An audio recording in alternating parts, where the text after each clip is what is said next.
About 2 years ago, I posted a story about a man named Bob who was harassing me at work. He'd follow me home, try and touch my hair, waist, and anything he could get away with. Shortly after I posted about that, I was offered a promotion at the same chain but in a store across town.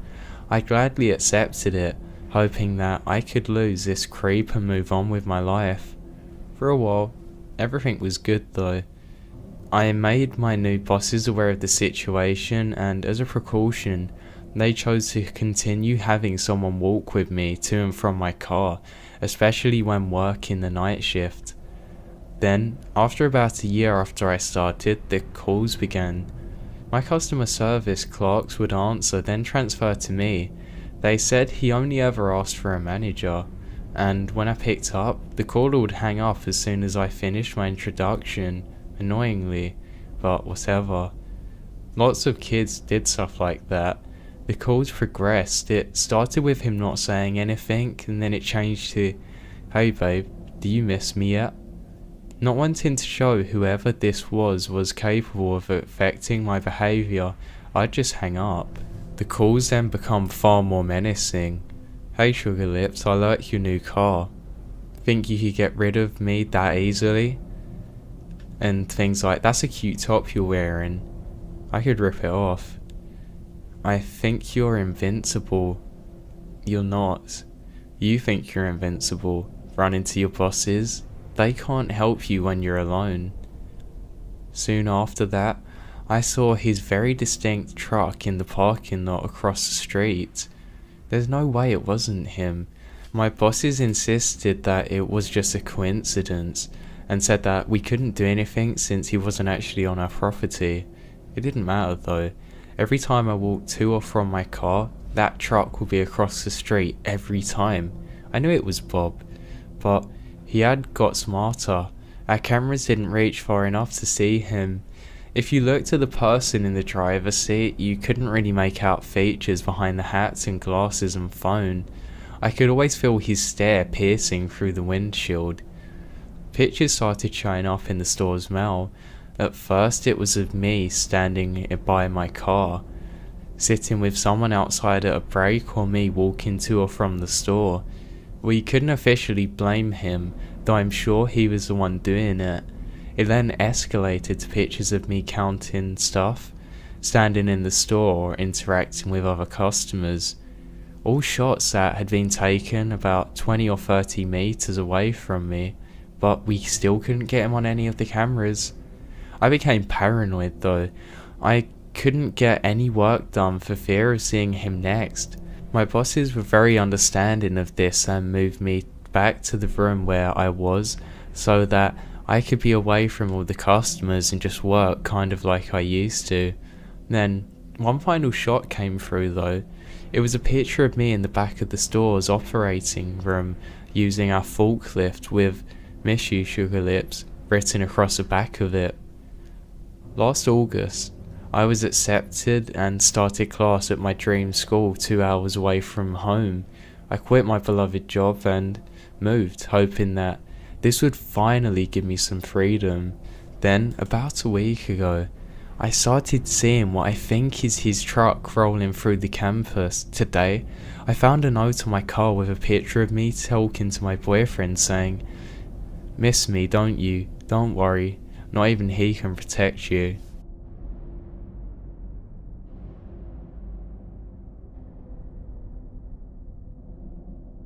When I was 10 years old, I lived in the deep south. Me and my parents lived in the woods in a little house that was a couple of miles from the tiny little town where I grew up in. To get to our house, you turned down a paved road, travelled approximately a mile, and we lived in the woods down a short dirt road to the left. There were other homes sort of nearby, but the woods separated all of us. So that also meant we had a lot of privacy. It was the summer and I was bored because I hadn't learnt to drive, and that meant that my summers were incredibly boring. My parents was not as sociable as I was, so I only had company or visited rarely when we went to churches and when we went shopping once a week in the nearest major city. Other than that, Me and my mum just stayed there alone. In this little town, most people didn't even lock their doors, and it was, and probably still is, one of the safest towns in America. So in the summer, we would have all the doors and windows open and nothing locked, and never dreamt of anything going wrong at all. One day, my uncle and his wife and 3 kids showed up. His kids were my age and absolutely ecstatic. My mum never looked forward to these visits, so she just was not social, and our house was tiny. The kids had to camp out in the living room, so my mum knew my uncle was coming and she didn't look forward to it. But he wasn't due for another couple of weeks, but for some reason he decided to come early. It was a summer evening when me and my 3 cousins were out running around the yard playing like little kids do, when my cousins got to arguing. My uncle wasn't in the living room. He called them in and made them sit down for a while until they could learn to behave. And I wish they could, but I stayed outside and practiced cartwheels, something that I was desperately trying to learn before the school started. I then noticed that this big guy came walking into the yard. I didn't really look at him in the face. I could tell you that he was tall, chubby, somewhat muscular, and not wearing a shirt. He was carrying a limb. I don't know what kind it was. It's something that was just weird. It might have even been a big stick, but I didn't know. It looked like it was flexible also, almost like a whip. I don't know why he carried it. Maybe it was to hit dogs if they tried to attack him. Who knows? He walked by me and I stopped what I was doing and was curiously staring, as nobody visited us ever, and they usually drove up the yard and wouldn't just walk. He then walked past me and went on to knock on our screen door. My mum came up to the door and he then told her that he was lost. He said he was staying with some people and he wasn't from here, and went to the store with them, and they drove off and forgot him and he didn't know how to get back to the house. My mum, this is our idea by the way, not sure why, decided that she would call this lady that lived down the road from us and ask if their teenage sons would drive up and pick him up and help him get back to where he was staying. My mum then left him standing there on the porch as she went away to go and make the phone call to the people who she needed to. That was something that was a little off, but he then did something that I thought was very strange. He opened the screen door and stuck his head in and started looking around. Of course he saw my uncle, who was like this big, strong, stocky guy sitting on the couch. My mum called this lady and her boys drove up and got him pretty quickly and he was gone. We didn't think much of it until my uncle and the family left, because we were too busy and I was having too much fun. But after my uncle's family left at the end of the week, we found some things out. First of all, the guy we found wasn't lost at all.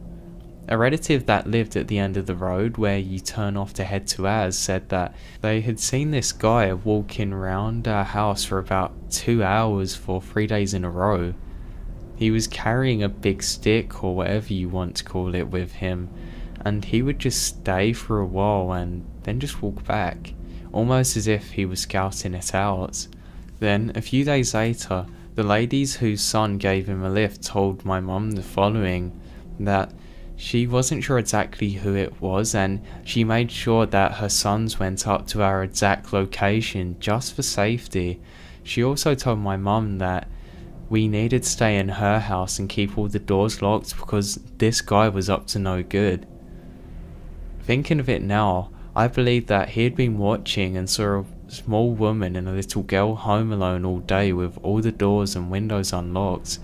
He also seemed to know exactly when my dad would leave for work and get back, because he would never be there when my dad was, so I got this feeling that he had been watching us for a while.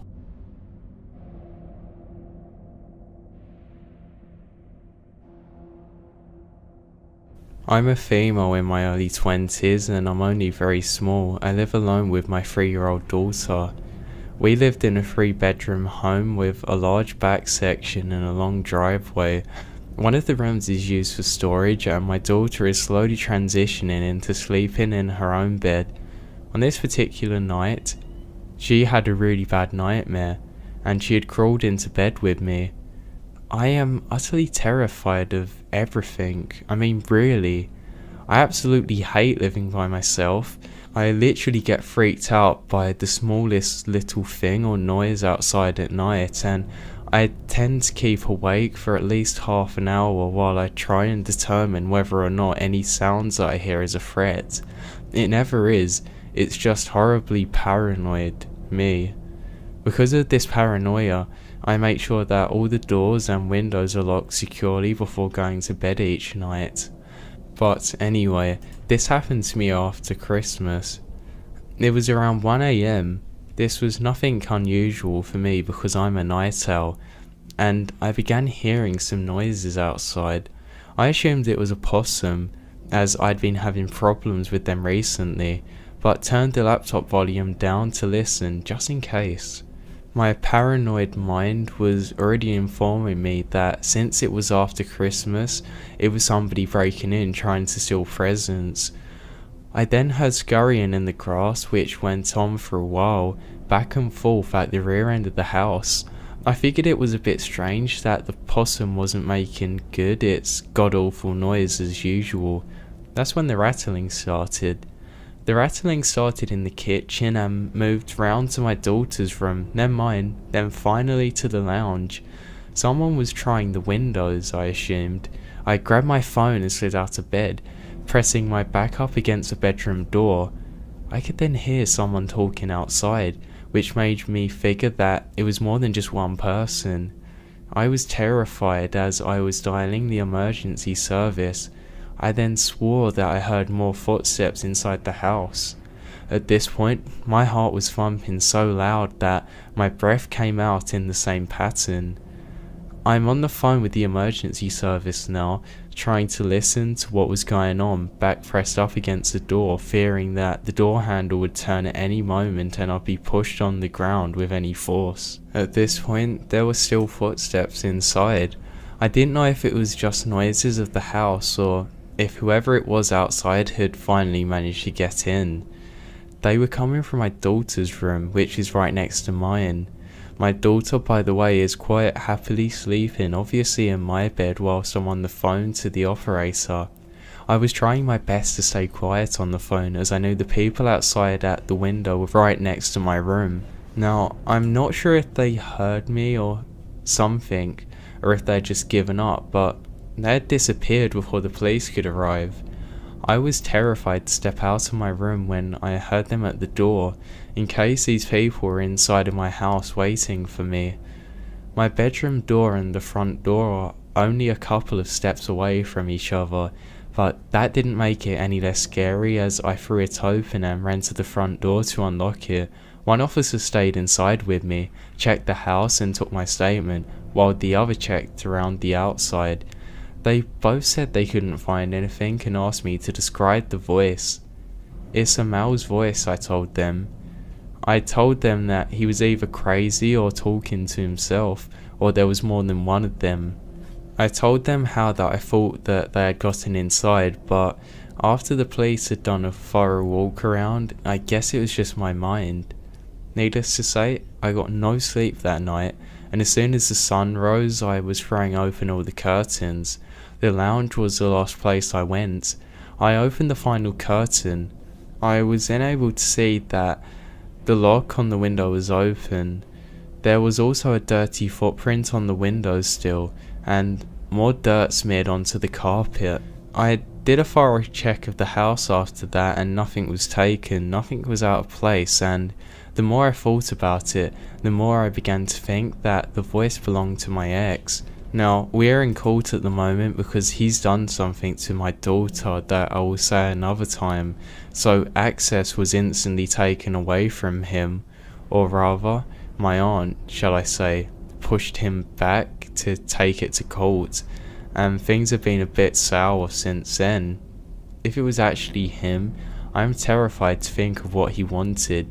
He was physically and sexually violent towards me, But the fact of the matter is, he didn't even try my room. He went straight to my daughter's room, which is even more worrying as I have never let him in or near to my house, so how did he know where he was going? What did he want? What did he want to do with my daughter?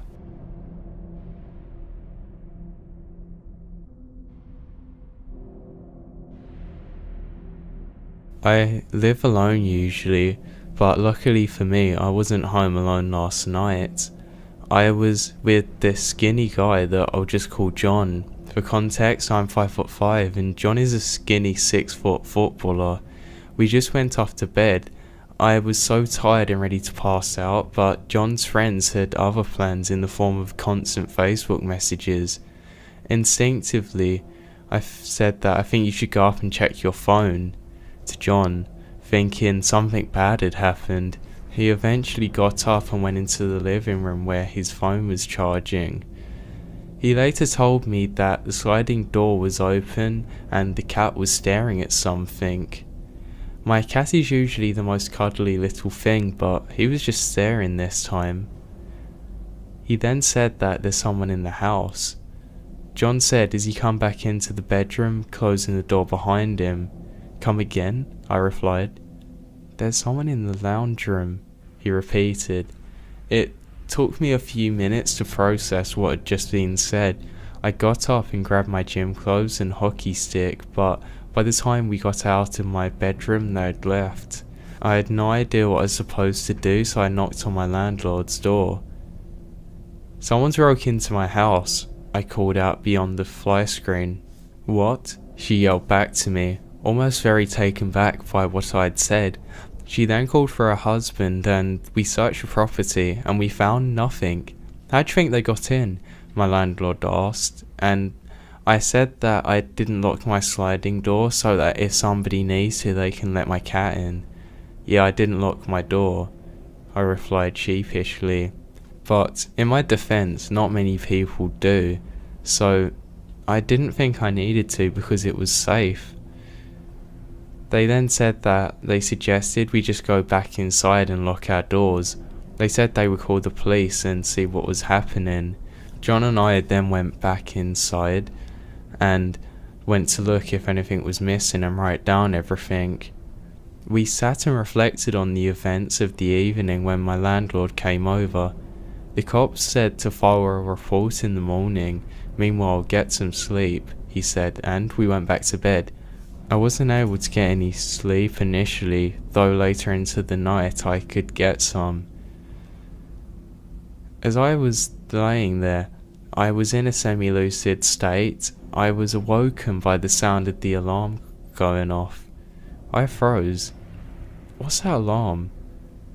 I asked, hardly moving. "Yep," John replied. We got up and put our clothes back on.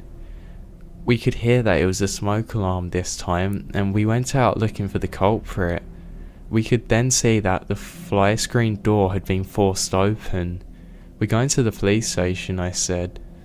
John drove to the cop shop, and I took the hockey stick to open the gate and keep it closed, just in case they were still there. We drove to the police station and they took a statement. This morning they sent the forensic squads to do some dusting for prints. They pulled heaps off our door, but the part that scared me the most was when they asked to dust my bedroom window. The fly screen had been bent and pulled, but not totally off. They found 3 good sets of prints, and the weird thing was that they were all completely different.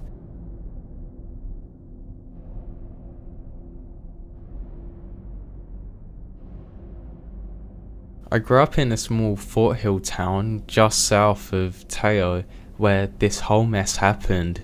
It was a few years back, but I frequently think about it. I'm a fairly tall girl on the thinner side. I've been convinced that my height was a factor in deterring creepy people away and ever bothering me. I used to run through this smaller sub-neighbourhood with my mum's friend frequently when I was about 17, around the time when this happened. I was on my own and about 10 minutes into my run, but not exhausted luckily when this began. I saw an all-white van driving near me when I entered the neighbourhood. I had headphones in, so I wasn't aware that it had been following me for a great deal of time. Another 10 minutes passed and I looked back. I could see that the van was still there, only it was parked this time. I got kind of creeped out at this point, but I figured it would just be best to turn directly back and stare at them, making sure that they were fully aware that I knew they were there. I don't know why, but it just seemed like the only option I had at the time, and I'd been told in self-defense class to make eye contact and stand your ground, so I guess that's what I tried to do. I could see a young guy, maybe in his mid to late 20s, driving the van, but I couldn't quite see who was in the passenger seats at the time, but someone was definitely there. I felt like I had been staring them down for at least a couple of minutes and none of us were moving. The passenger side door then opens and steps out this beautiful young blonde woman. She couldn't have been older than 30. She just kind of stood there staring back at me and beckoned with her friend and tried to get me to come towards her, smiling the entire time. After she beckons and I didn't respond, she opens a sliding door and two young children step out. I'm pretty sure that it wasn't impossible that these were the legitimate kids to these two people, but I'm not so sure. They're all blonde and white and look very similar, between the ages of 5 and 7, with one boy and one girl. Once the kids came out of the van, I had an initial feeling of relief, thinking that maybe it was just a family who was readjusting their situation in the van. Then I began thinking maybe it was more sinister than I had initially thought. I had been a nanny for a while, and at this point, new kids could be very fussy. Once I could actually see the kids' faces and the empty vacant look in their eyes, my panic quickly returned. The woman tried to take the hand of the youngest girl and she ripped her hand away. I don't know if the woman could see my facial expression change or start to turn, because I then ran away, but she went into a full charge and ran towards me like an Olympic track star, I swear. I was just freaking out. I just turned and sprinted away as fast as I possibly could. She ran after me for a block or two, honestly, much farther than I ever thought she would be able to. When I turned back, I could see the van in full force driving towards me, with her still on foot making ground. She looked like a quiet homemaker, but the fact that this lady could run this fast still haunts me to this day. I ended up hopping the fence of a nearby neighbour's house that had a dog I was friends with. I hid behind the fence and I could hear them get out of the van and approach it.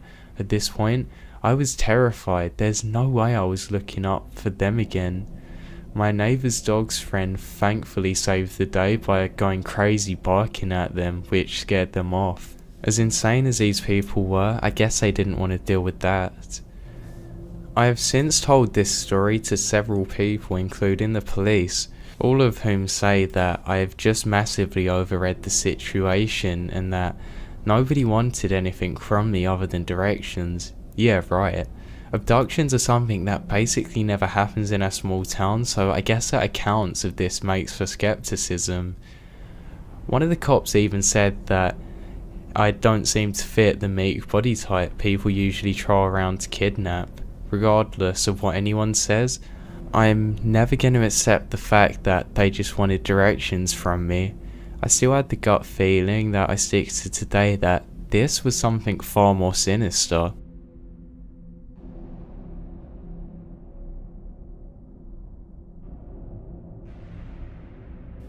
I'll preface this story by saying that I moved from out of state at the beginning of 8th grade, and I'm 19 now, and would ride the school bus with the same group of people from a very large neighbourhood that was right next to mine for 5 years.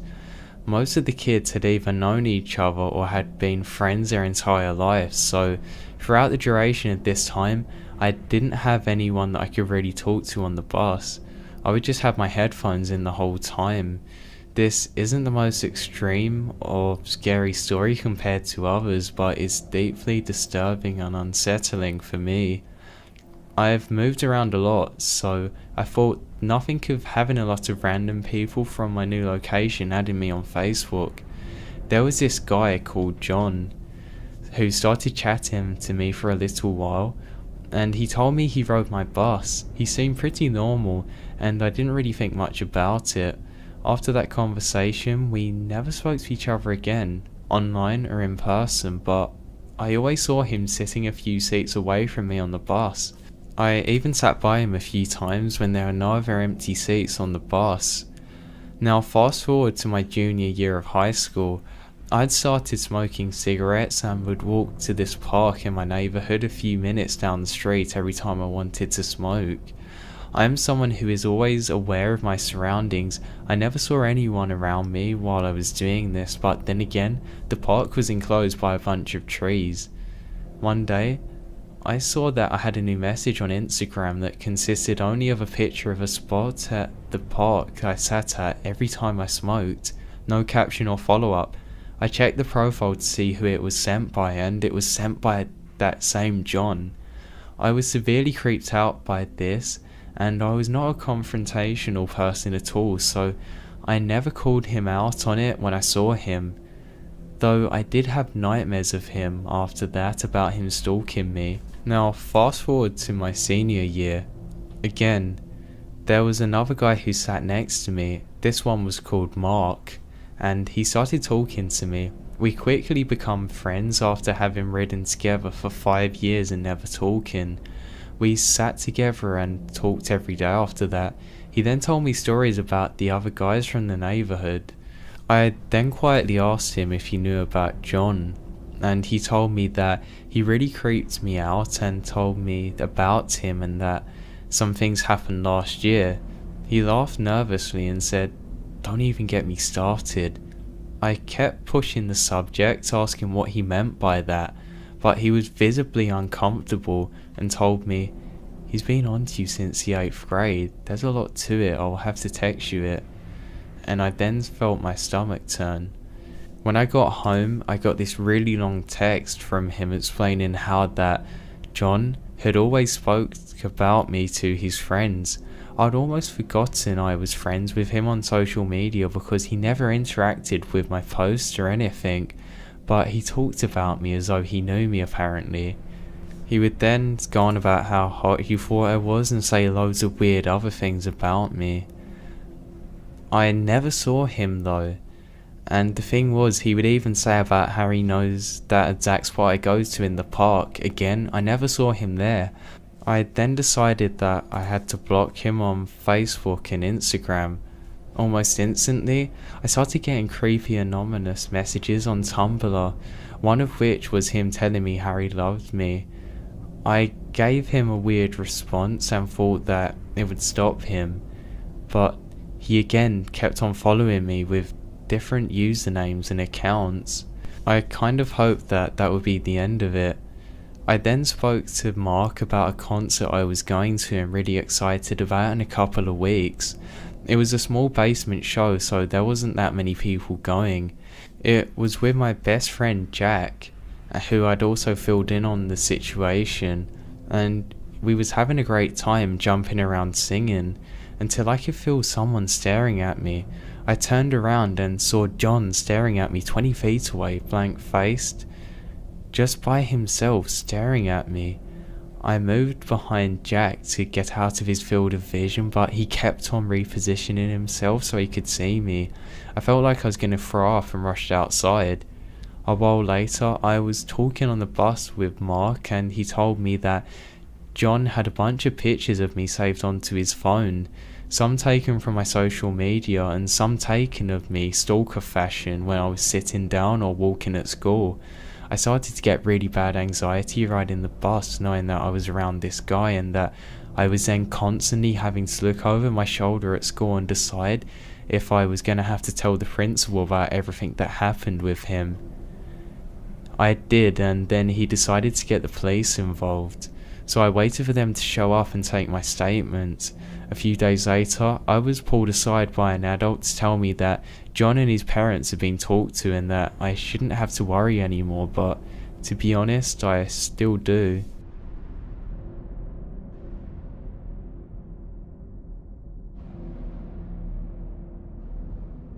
I was 19 years old at the time. I'd been out of school for a year, and it had not been a good year for me. I had opted out of college and had only been able to find a restaurant job in this tiny town where I grew up, and I was still living with my parents. I felt like a complete loser. My closest friends had either gone away to college or gotten jobs in the nearest major city and also moved away. The following year, a relative of my dad's helped me get a new job with a company. It didn't pay much, but it also had some great benefits though. It meant that I had a future and chance of advancements. I almost got a new car and I was on my way and really excited about it. To celebrate, I was spending the weekend with my two best friends who were already living in the city, in this great apartment, where lots of other college kids also lived.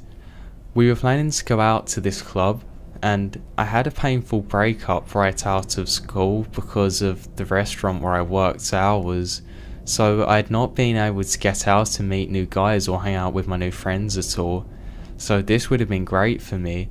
Anyway, my two friends and I, we're all female by the way, were planning on a night of partying. I was hoping to dance and socialise, etc. So the first thing we did after work was go to buy new outfits to wear.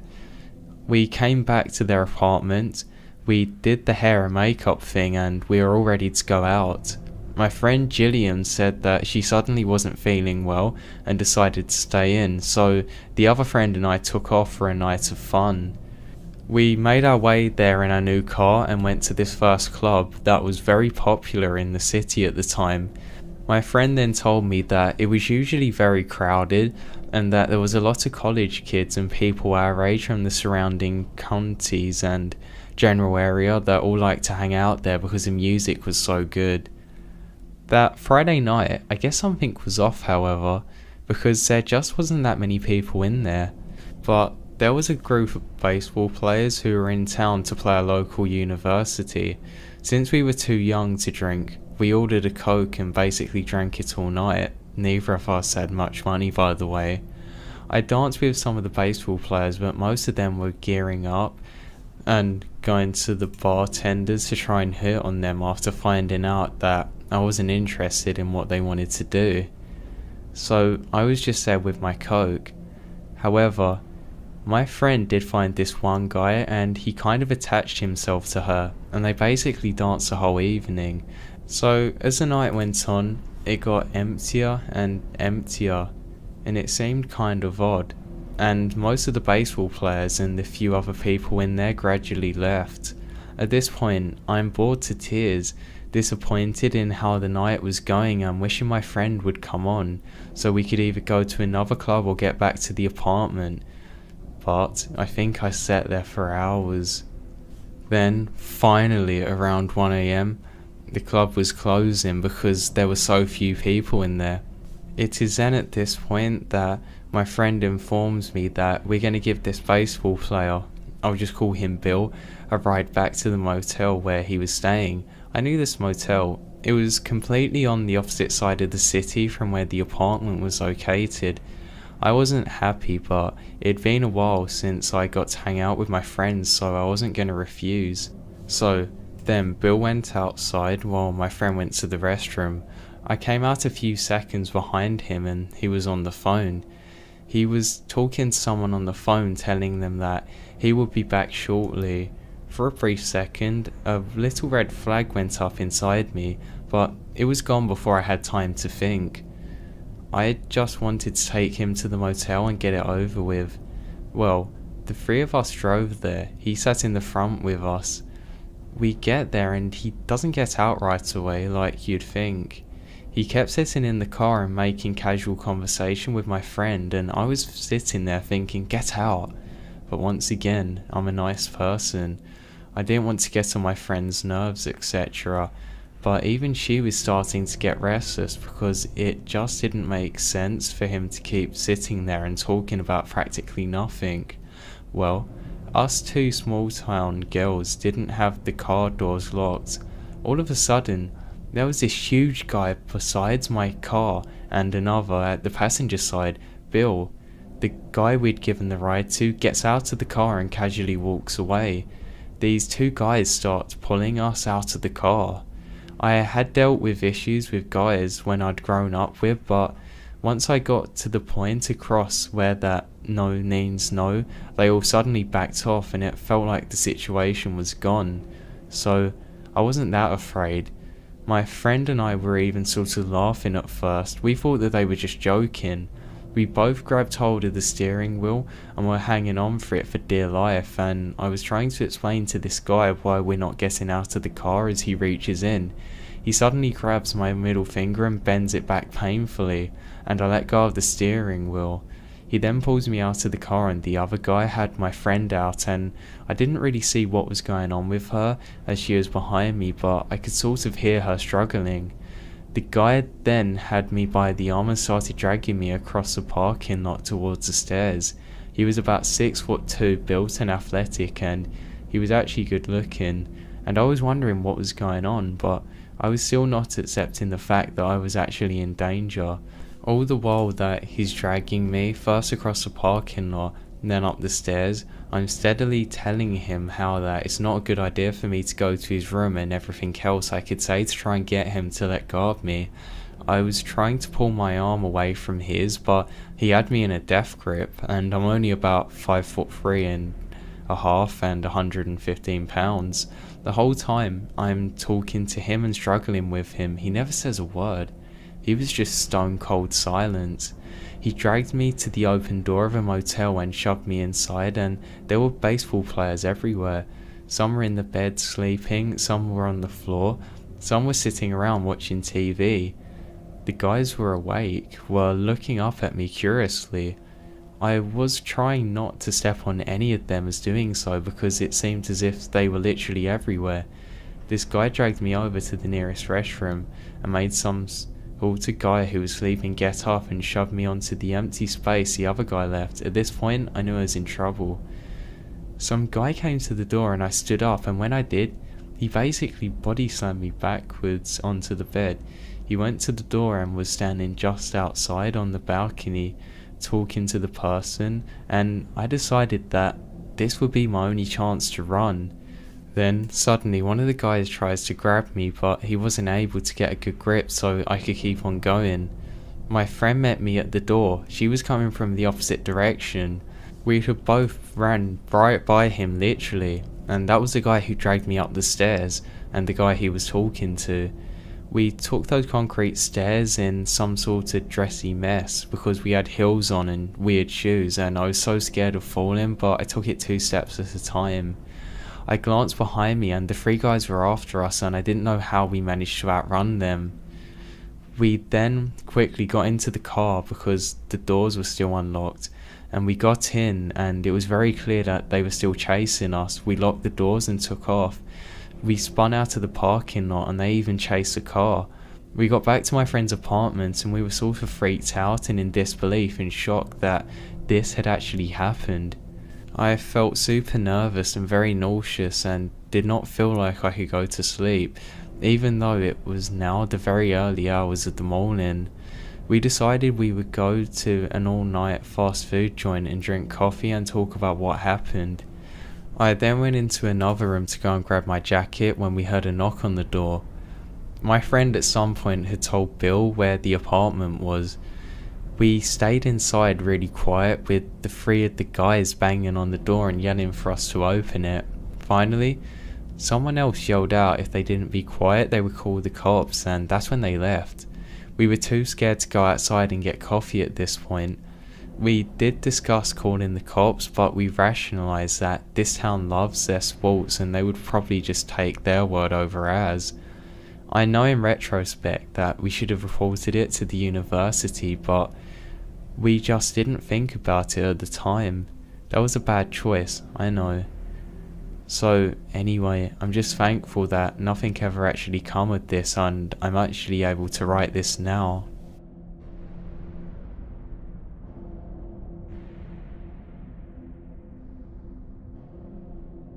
So this happened a while ago when I was about 16 or 17. I'm 22 now, but still shaken up when home alone as a result of it.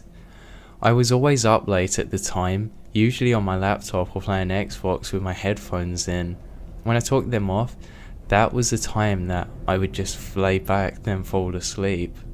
Every night was the same, so this night was no different.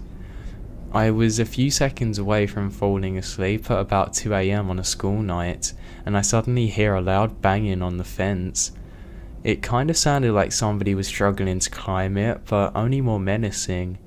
It was always locked, so if you wanted to come into somebody's yard, you had to buzz in or open it with a key, of course. I jumped right out of bed and looked through my window, since it was facing the left side of the house where our driveway is, and I saw nothing. I thought it was the dogs messing around, so I just went back to bed.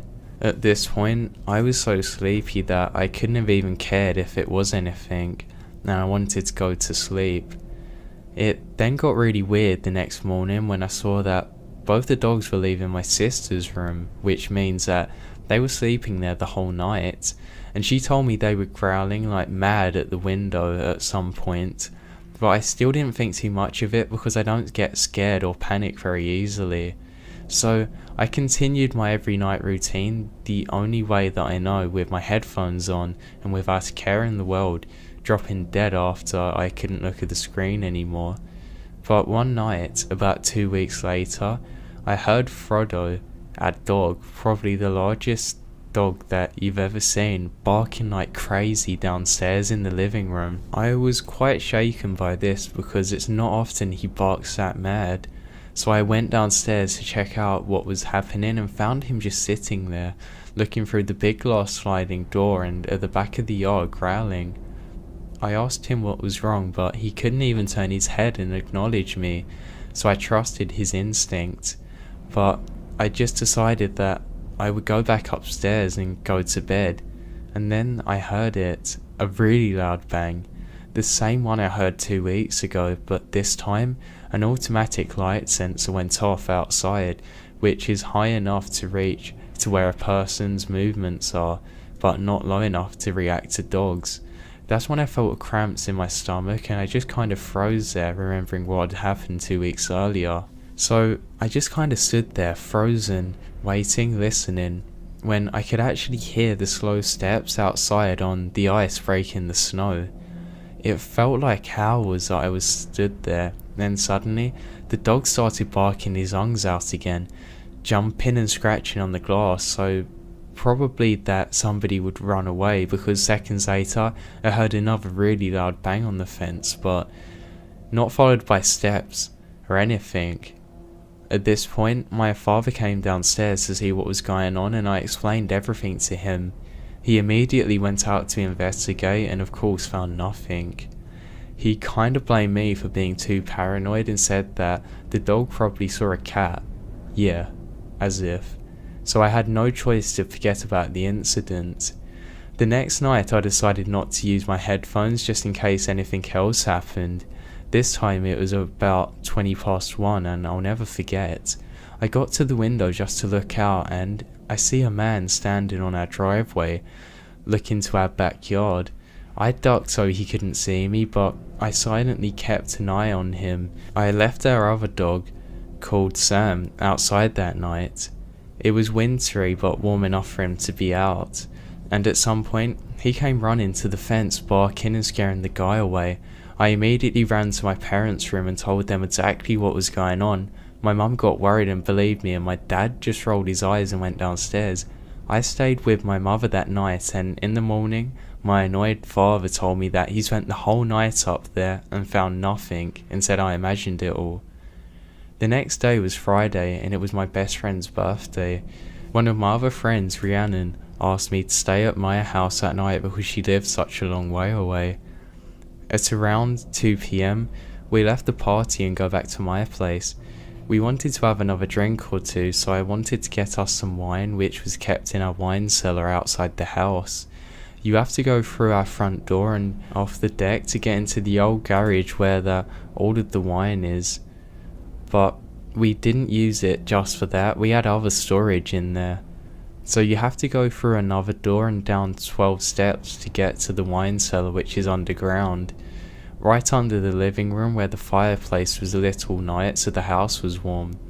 And some of the warmth also come down into the cellar, but that room was always crazy scary at night, so I made Rhiannon wait for me at the top of the stairs. I remember her saying, "What if someone's down there?" as a joke to scare me, and I just laughed it off, but I did have this really weird feeling in my stomach. As I walked down, I noticed the smell of wine was a lot more intense than it usually is, and somehow that freaks me out even more, but hey, can't deny my friend a bottle of wine, can I? At that moment, at the bottom of the stairs, I started laughing to Rhiannon. "See, I made it alive." We both laughed and I turned on a light.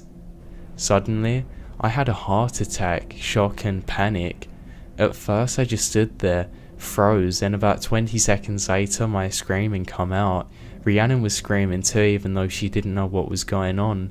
There was a man sleeping in the corner, covered with old dirty blankets and a long white beard, with a big black coat on and a bottle of our wine in his hands.